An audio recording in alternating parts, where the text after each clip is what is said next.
Westminster College, located in Salt Lake City, Utah, is a center of learning and cherished alma mater to thousands of professionals across the world. Founded in 1875, Westminster's purpose has been clear and direct since its conception: to prepare students to lead lives of learning, accomplishment, and service in a diverse and interdependent world.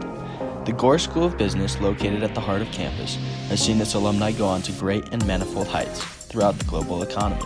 With a mission to prepare people who think critically, act responsibly, and make a difference, Gore sees its students go on to change the world. The following is a series of interviews featuring recent and near-term graduates of Westminster College's Bill and Vive Gore School of Business, hosted by Professor Richard Haskell.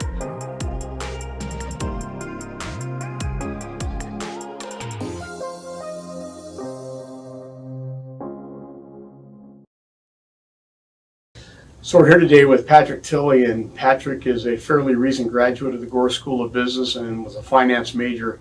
Pat, it's great to be with you. Good to be with you too, Ray. So I appreciate you spending some time with me today and talking about your journey here through Westminster and then into what you're doing now, and maybe even talk about some of the things you're hoping for your future. So tell us where you're from, a little bit about why you chose a finance major, and then let's talk about the Westminster experience. Absolutely. So I grew up in Washington State. The thing that originally pointed me to Utah was I have family in the area, an aunt and uncle, so I was fortunate enough to grow up visiting here from time to time. That really is what first turned me on to the state of Utah. Finance actually came during my tenure at Westminster. I was originally thinking I wanted to be a marketing student, and then I ended up taking a couple of the core finance classes, and that really made me want to make the switch. At the time, the thought process was, if I ever want to run my own business, I need to know the numbers. I need to understand numbers better in my future, and that's kind of where the light initially started to turn on. But then from there, I loved it. So. Well, you just articulated one of the key reasons I think finance should be very interesting to most students.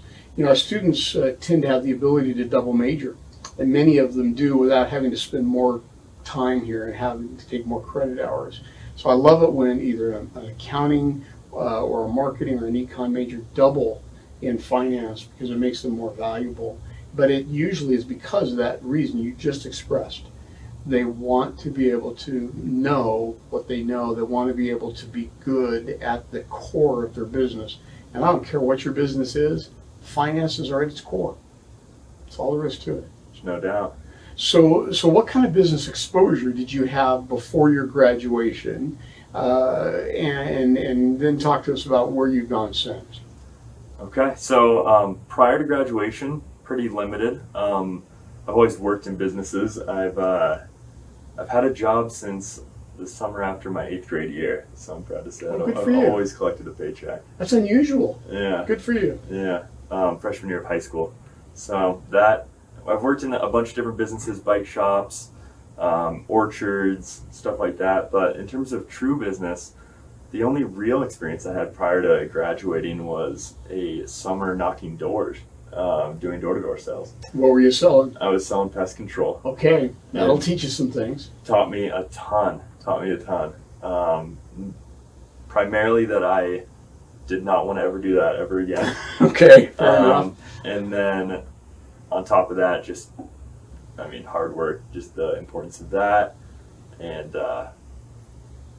it showed me that if I do work hard, I can do work that's more interesting. Yeah.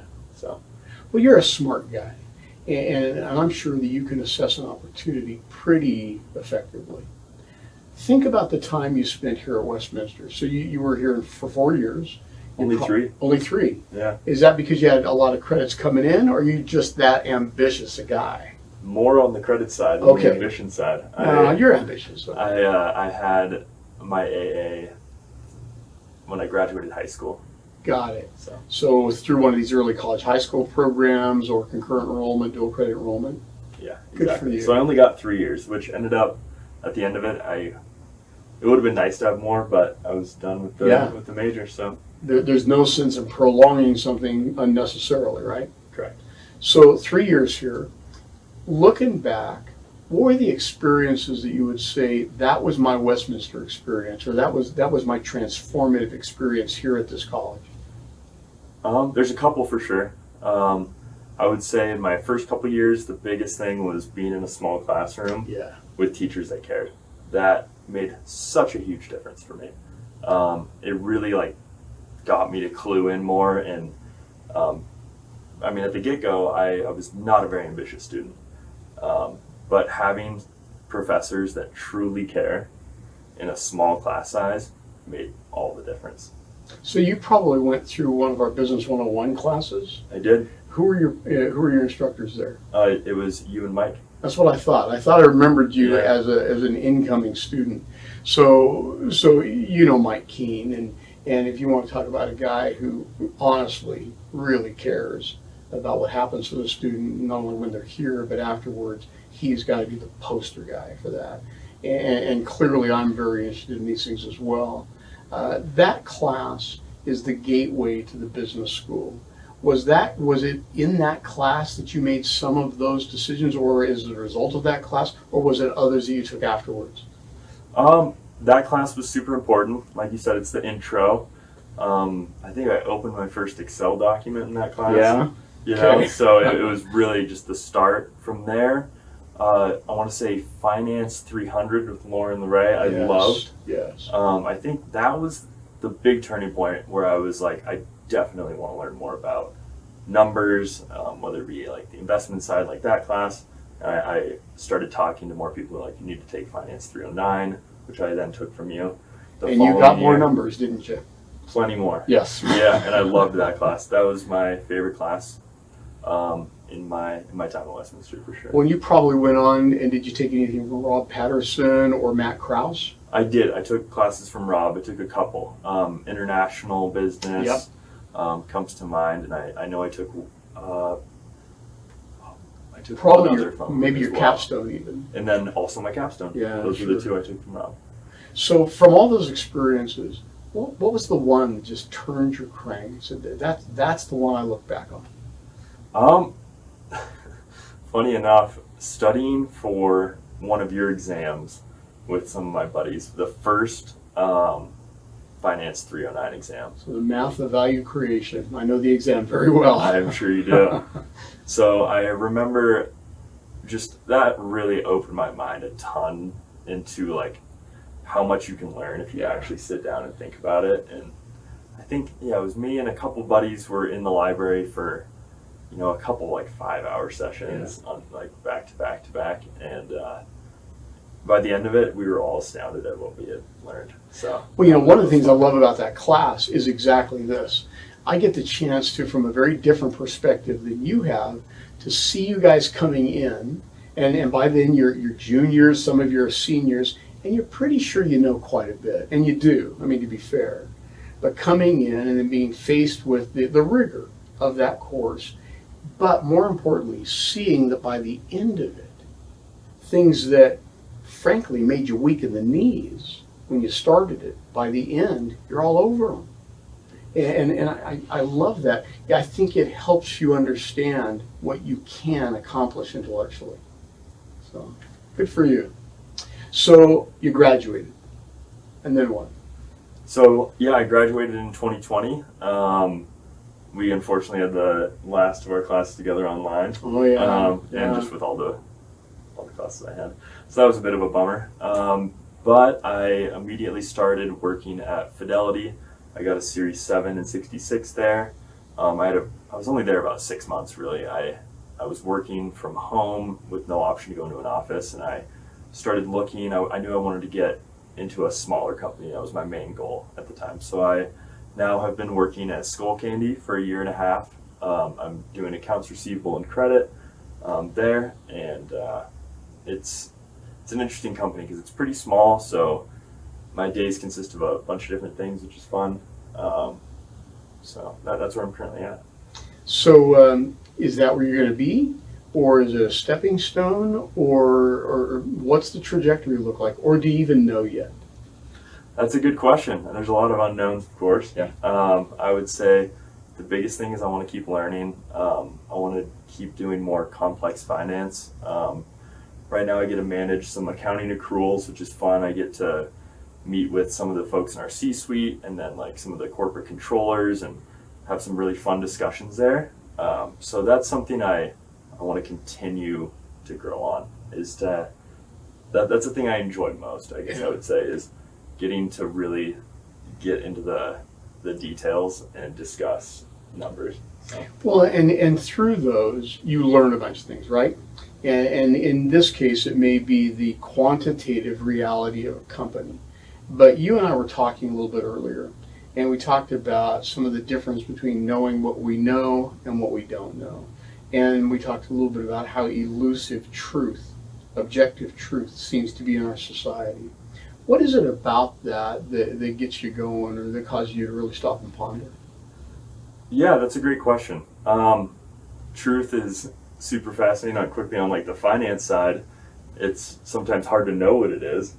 So that's fun. But then on the societal side, I mean, my personal opinion is currently it's really easy to create division in a society by like kind of distorting truth and getting people to have a different perception of truth.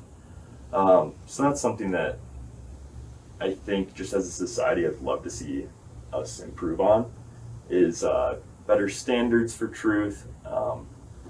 Because when it gets wishy-washy, then people lose faith in whatever it might be if they think something isn't true. Well, I think saying that they lose faith is dead on. I mean, look at how many people have gone from having great trust in whether it is our judiciary or our elected representatives, or maybe just policymakers that aren't elected but are tasked with research and policy outcomes, and coming to realize that what they'd spun to us had a lot to do with what they wanted, not with simple objectivity.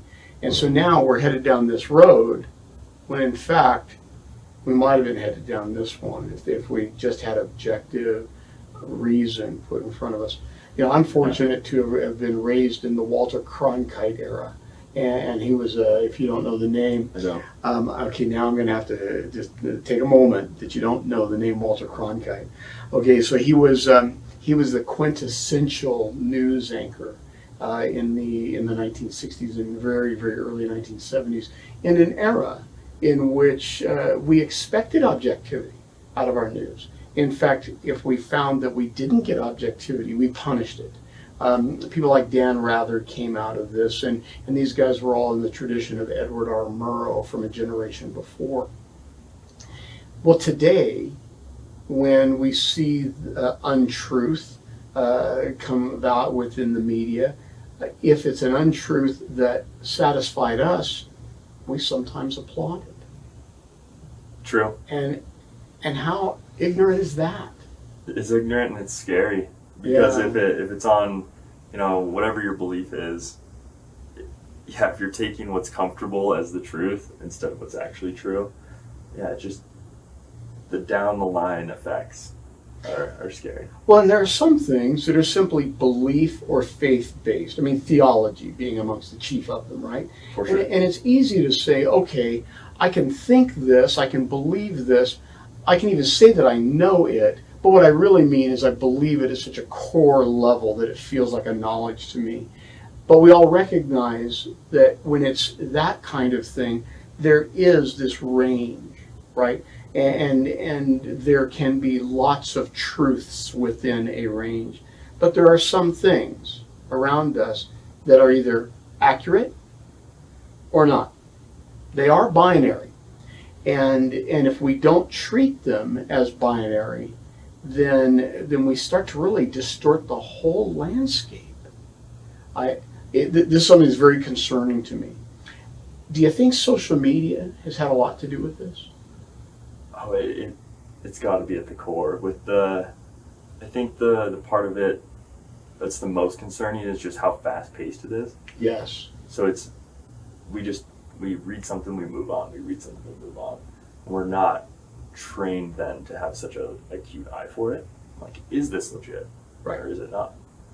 I think that has kind of turned us as viewers, it's almost made us dumb as viewers. Sure. Well, it's caused us to be subordinate. We don't have time to determine is that accurate or not before the next thing that's built upon it comes at us. And so it's made us subordinate to these things. You know, I remember when we started talking about the 24-hour news cycle and how that was so rapid, because the news cycle prior to that had been days at best. And for something to be experienced and then transitioned to the news took days. Well, today, 24-hour news cycle is a long time. It is. It's the momentary news cycle, Yeah. or the momentary media, maybe not even news, media cycle. So what do you see coming next? What do you see happening with this? That's a good question. I hope that people are just I hope we learn a lot, Yeah. As a society, and just hold politicians to a higher standard, news outlets to a higher standard, and like each other to a higher standard, really. So the standards, I think, is at the core of the whole deal, right? Yeah. Even in your lifetime, we've gone from saying personal character matters in our politicians, to saying no, personal character doesn't matter. Personal True. morals mattered. No, personal morals don't matter. That degradation has been substantial. How do you reverse it? How do you take it back? Or how do you move it forward to a better place than it was? These are the world's problems right here at their core. Well, let's solve them. Yeah. You're a smart guy, and I'm willing to learn. I don't know. I think I definitely, if we're talking politics, I do struggle with the two-party system. Yeah. It just seems very, very rigid. And I think a lot of times people who are could be good politicians are kind of roadblocked. Yes. And so you kind of, in a way, have to become something you're not in order to advance. Yes. And so I think that is a big thing that kind of waters down character in politics. Well, I think you're right, and similar to you, I've been frustrated with that system. In too many recent electoral cycles, I have just felt that the two-party system resulted in not having any good choices. That too. And that has concerned me. Now, I'm a little bit older than you are, so I don't have as much time in front of me to have to watch this deal. You're heavily invested. You've got decades, many of them in front of you, that are terribly important to you. I look at and say, well, my children and my grandchildren have those decades, but not so much with me, right? And that's fine. But I look at this and say, how can we sit here and affect this? And I think the only way we do it is, as you say, hold people accountable, hold them to a standard, which sometimes is very unpopular. Yeah, it's unpopular, and it's not easy. It's not easy. It's not easy. And because sometimes then we are then held to someone else's standard that may not be truth-based. And now we're off to a whole different set of problems. Well, I got to tell you, it's great to spend a few minutes with you. You and I got to chat a little bit before we sat down in these chairs, but it's been a while since we've seen each other. I enjoyed having you not only in my home as you were a student, but also seeing you in class. You were always really quiet, but it was clear that you were always really thinking. So I'm not at all surprised you're doing well, and we didn't get to talk too much about where you're going next. And I think you probably are going some places next. We talked a little bit about that earlier, but I've no doubt it'll be someplace dynamic. My name is Rick Haskell, and I'd like to thank you for watching this video as part of the Grads of Gore video series. In this series, we highlight graduates from Westminster College's Gore School of Business, brought to you through the Center for Financial Wellness. We'd like to invite you to follow us on social media at our Instagram, YouTube, LinkedIn, and Facebook sites. You're welcome to use the QR codes provided or simply go to this site. Thank you.